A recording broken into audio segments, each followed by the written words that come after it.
Hello, world. Amanda here again. Today, I want to talk through what's holding you back from taking actions on the things that you want to do. The simple answer, you might have guessed, per usual, are your thoughts. There's a life coach named Brooke Castillo. She's the founder of the Life Coach School. And she coined this term called the model, or the self-coaching model, if you will. And the model incorporates thoughts, feelings, and actions. And what that means is our thoughts create our feelings, and our feelings, they either push us toward an action or away from acting. It depends on the feeling. So everything that we do because we want to feel a certain way. And for the most part, we all want to feel good, right? And so if something is going to happen, which we anticipate is going to hurt us, then we try to protect ourselves and move away from that, or we just avoid it completely. So as an example, and these things are not life-death threatening per usual. So as an example, love. Most of us want love. We all want to be loved. We want to find that lifetime partner, and we want to feel connected. But love requires vulnerability. And most of us have framed the emotion of vulnerability as something bad or something that's going to hurt us. And so we start to pull back or sabotage a relationship to ensure that we never get too close to someone. And at worst, maybe some of us don't even try to date because we're afraid of that emotion. But deep down, we all want that feeling of love. We want to feel connected. But let me break it to you, folks.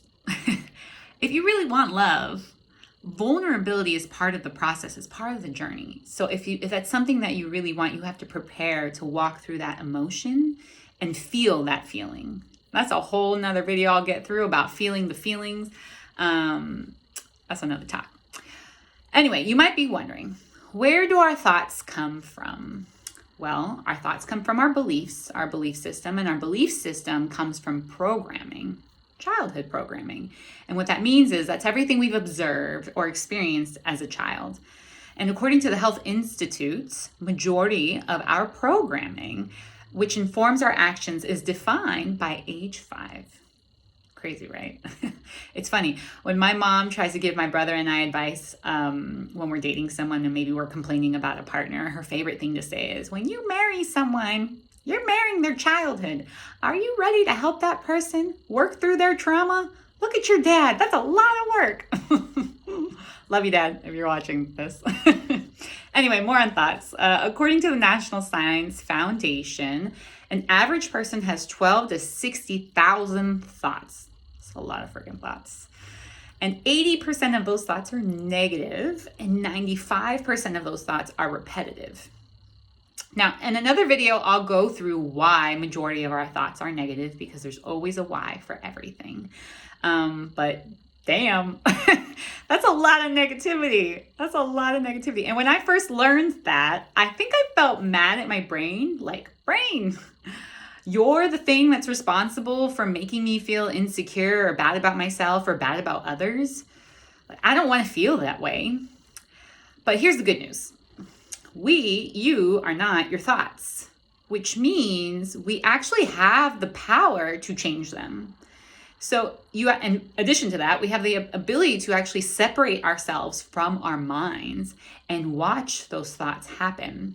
And when you see those thoughts, you can then decide, do I want to keep these thoughts? Do these thoughts serve me? Or do I want to change them and create a new perspective so that I have thoughts that contribute what I'm trying to act on? Once you start doing and practicing this, you can start to think with intention and acting on purpose in a way that serves your actions. A lot of meditation does a really good job taking us out of that unconscious thought process and help us focus on the present and the now.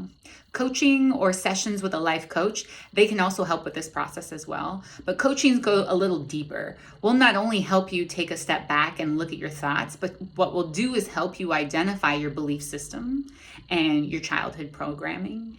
And then we'll help you process that and then reprogram accordingly. But let's be real. That takes a lot of time. So be prepared. And once you start kind of shedding light on your thoughts, whether it's with yourself, meditation, or with a coach, you may want to start trying to change your thoughts immediately. But as I mentioned, it's a process. And two, once you shed that light, you may want to shed that light off pretty quickly, because it could be very painful to watch your thoughts. As I mentioned, there's a lot of negativity in there.